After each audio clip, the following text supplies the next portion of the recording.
Mason County Sheriff Casey Salisbury is in studio. How are you doing, buddy? Good morning. Good to see you. Great. You thawed from our jump on Saturday. Wasn't that a beautiful weekend What for that? What a great day. What a great day that turned out to be. We've had jumps in the past where it's been rainy, it's been colder than it was. The fog lifted right around 11 o'clock, and there was a lot of people up and down the dock. They're checking out the event, and it helps a great cause. Tell us again. It was a great day, and it helps the Mason County Search and Rescue, which is both fire and law enforcement, mainly to purchase different types of equipment that are needed or equipment that gets worn out from usage.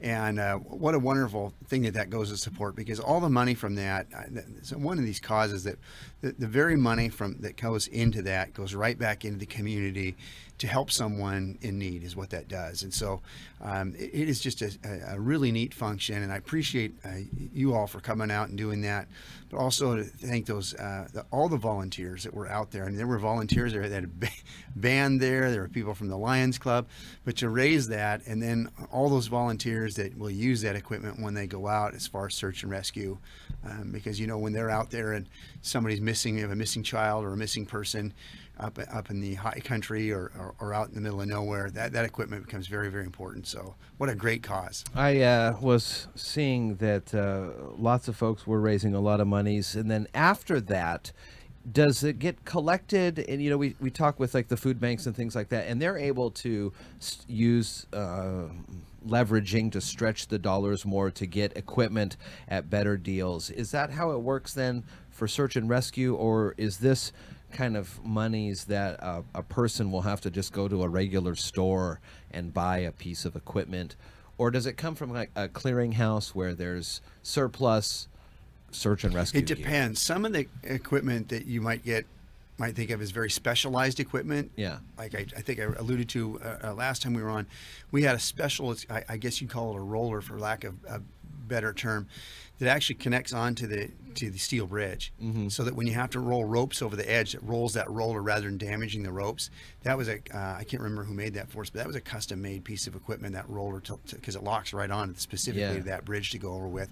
Other equipment, there are places that search and rescue teams and places go through to buy that type of equipment. Okay. I was driving up to Belfair after the event, going along the shore road there, and that is a windy road. I think we've talked about that. Are you the South Shore or the North Shore you were on? Well, both of them, but they're all the same. They're all windy. They're all 35 miles an hour. Is that what it is? Yeah. In some of those areas, you gotta watch out for those down. houses. There's people in those driveways. They come out shooting out there, and yes, I mean, you're literally, as you go along out there, the driveway is the edge of the road. Yeah. I mean, they back, some of those places back out onto the road in order to get out. So yeah, it is. And a few years ago, we worked with a group of individuals up there on the highway on the South Shore there, and put in those speed. You'll see those devices. They're they're permanent, that measure your speed going through there. And I think that one area that's always concerned me the most when you go through there is the state park at Tawana. Yep. Because the campground's on one side of the road, the kids waiting area, and the beach is on the other side of the road.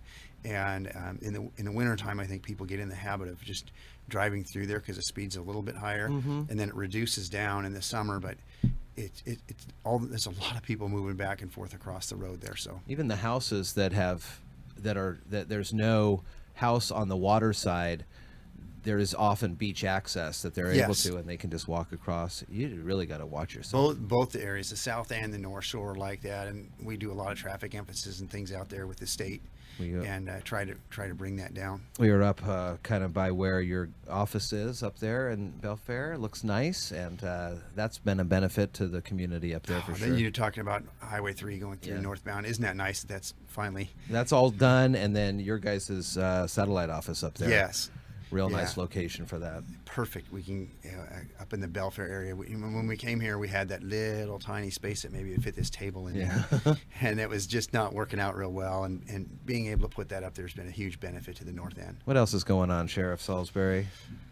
Oh, well, we did the fundraising. We talked about that. I was talking to you before. The other big fundraiser that we start working on for now is Special Olympics for the spring. And I kind of I try to limit the fundraising on issues to those issues, because I think they both go to a great cause, and so we're going to get ready to start gearing up for our Special Olympics run. As you know, this year the United States Special Olympic Games are going to be in Tacoma this year, so that's going to be a big thing. When do they start working on the preparation for the run with the torch, and how involved through Mason County and things like that? Last year, we were selected to go to Nashville to the national conference, and that's when they started. Last spring. Oh, that's when they started talking about it? Yeah, they start mapping out. They start getting everybody set for that. But in Washington, especially, because this year it's going to be such a big deal, they've been mapping out the areas that will be on the run then.